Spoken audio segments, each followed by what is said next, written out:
নাহিদ ইসলামকে এই ম্যান্ডেটটা কে দিয়েছে? জুলাইকে বিক্রি করে একটা মহল কোনোভাবে এই জুলাইকে বাপদাদার পৈতৃক সম্পত্তি বানানোর চেষ্টা করছে। এই জুলাইয়ের নাম গন্ধ থাকবে না। কেন থাকবে না? মানুষ তখন এই যে একটা দল এসেছে, আর একটা দল আবার আসবে, একটা দল খেয়েছে আর একটা দল খাবে, এই জন্য কিন্তু এতগুলো মানুষ প্রাণ দেয়নি। আপনারা জানেন সম্প্রতি ইশরাক হোসেন মেয়র দাবি করে উনি বলেছিল যদি আমাকে মেয়র শপথ না পড়ানো হয় সেই শপথ আমি নিজেই পড়ব। এই যে একটা ঘোষণা এবং যে ঘোষণাপত্র না দিলে আমরা নিজেই করব, একই রকম, মানে স্বেচ্ছাচারিতা। আপনি একা এই জুলাই অভ্যুত্থান করেননি, এই জুলাই অভ্যুত্থানের জন্য সকল শ্রেণী পেশার মানুষ ছিল। আমার মনে হচ্ছে আমাদের প্রধান উপদেষ্টা দায়িত্ব নিয়েছিল জুলাই ঘোষণাপত্র আমাদের দিবে, কিন্তু সেইটা যখন এককভাবে ঘোষণা করা হচ্ছে আমার মনে হচ্ছে তারা এককভাবে এই ক্রেডিটটা নিতে চাচ্ছে, তারা দল হিসাবে ক্রেডিটটা নিতে চাচ্ছে। আমি যদি হিসাব করতে যাই, সমন্বয়ক 159 জন ছিল, কতজন এই এনসিপিতে আছে? হিসাব করলে 10-12 জনের বেশি পাবেন না। তাহলে এরা যে এককভাবে এই ক্রেডিটটা নিতে যাচ্ছে, বাকি সমন্বয়করা কোথায় ছিল? আমরা যারা বিভিন্ন সংগঠন থেকে নেতৃত্ব দিয়েছি, 34টা সংগঠন বসে আমরা বললাম বৈষম্য বিরোধী ছাত্র আন্দোলনটাকে পুনর্গঠন করেন এবং একটা ছাত্র কাউন্সিল করেন। সেখানে সেটা যদি করা হতো তাহলে প্রেসার ক্রিয়েট গ্রুপ হিসাবে নতুন একটা রাজনৈতিক দল গঠন করতে হতো না। তাহলে আপনারা ক্রেডিট একা নেওয়ার জন্য এই ছাত্র কাউন্সিল করলেন না। এখন এই যে ক্রেডিট একা নেওয়ার প্রচেষ্টা, এটা কিন্তু বাংলাদেশকে পিছিয়ে দিবে। রিক্সা চালক ছিল, শ্রমজীবী মানুষ ছিল, বিভিন্ন পেশাজীবী মানুষ ছিল।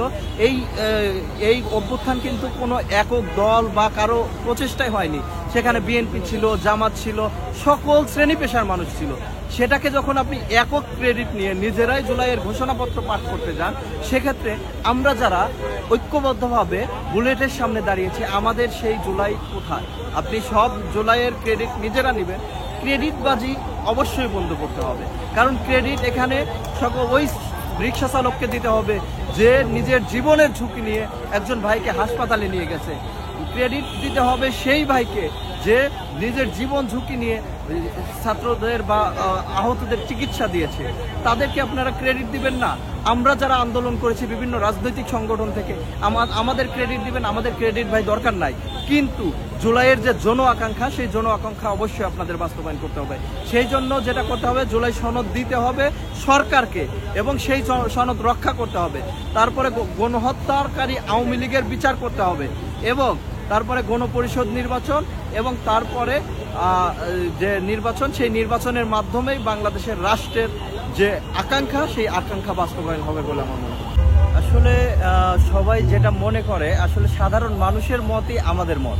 এখন বিষয়টা হচ্ছে জুলাইকে আমরা যে আকাঙ্ক্ষা ধারণ করে বা জুলাইয়ের যে স্পিরিট ধারণ করে আমরা পথ চলি এবং যে আশায় আমরা একটা অভ্যুত্থান ঘটিয়েছিলাম, জুলাই অভ্যুত্থানে আপনারা জানেন 2000-এর উপর ভাই আমাদের শহীদ হয়েছে, হাজার হাজার মানুষ আহত হয়েছে, পঙ্গু হয়েছে, চোখ হারিয়েছে। তারপরেও সেই জুলাইকে বিক্রি করে একটা মহল কোনোভাবে এই জুলাইকে বাপদাদার পৈতৃক সম্পত্তি বানানোর চেষ্টা করছে। আমরা দেখেছি যে এই যে জুলাইয়ের যে ঘোষণাপত্রের কথা, এই ঘোষণাপত্র আসিফ নজরুল কিন্তু মাত্র 1 মাসের সময় দিয়েছিল। আমরা যখন আওয়ামী লীগ নিষিদ্ধের আন্দোলন করি, সেখানে 3 দফা দাবির মধ্যে 1 দফা দাবি ছিল যে জুলাইয়ের ঘোষণাপত্র প্রকাশ করতে হবে। এই সরকারই কিন্তু 1 মাসের সময় নিয়েছিল। 10ই জুন কিন্তু সেই 1 মাসের সময় শেষ হয়ে গেছে। আমার প্রশ্ন, নাহিদ ইসলাম প্রধান উপদেষ্টার কার্যালয়ে গিয়ে উনি বলে আসলেন 5ই আগস্টের মধ্যে জুলাইয়ের ঘোষণাপত্র দিতে হবে। এখন নাহিদ ইসলামকে এই ম্যান্ডেটটা কে দিয়েছে যে জুলাইয়ের ঘোষণাপত্রের জন্য আরও 1 মাস সময় বাড়িয়ে দেওয়ার জন্য? আমরা তো চিন্তা করেছিলাম জুনের 10 তারিখ থেকেই আমরা আবার আন্দোলন শুরু করব, যেহেতু সরকার আমাদের একটা কথা দিয়েছে। এই যে ব্যানার দেখতে পাচ্ছেন, জুলাই জন আকাঙ্ক্ষা বাদ দিয়ে নির্বাচনী মজা কেন? মানে জুলাইকে বাদ দিয়ে যখন নির্বাচনের মজে যায় তখন কিন্তু জুলাইটা আর থাকে না। যদি কোনোভাবে ফেব্রুয়ারি বা এপ্রিলের মধ্যে এই নির্বাচন অনুষ্ঠিত হয়, আমি মনে করি এই বাংলাদেশের যে জুলাই বিক্রি হয়ে গেছে, এই জুলাইয়ের নাম গন্ধ থাকবে না। কেন থাকবে না? মানুষ তখন এই যে একটা দল এসেছে আর একটা দল আবার আসবে, একটা দল খেয়েছে আর একটা দল খাবে, এই জন্য কিন্তু এতগুলো মানুষ প্রাণ দেয়নি। যে সংস্কার, যে রাষ্ট্র ব্যবস্থার সংস্কারের জন্য মানুষ প্রাণ দিয়েছে, যে হাজার হাজার মানুষ আহত হয়েছে, চোখ হারিয়েছে, পঙ্গু হয়েছে, এই যে আকাঙ্ক্ষা জুলাই বাস্তবায়নের যে আকাঙ্ক্ষা, যে সংস্কার, সেই রাষ্ট্র ব্যবস্থার সংস্কার বাদ দিয়ে কেন এইরকম নির্বাচনী চিন্তা ভাবনা?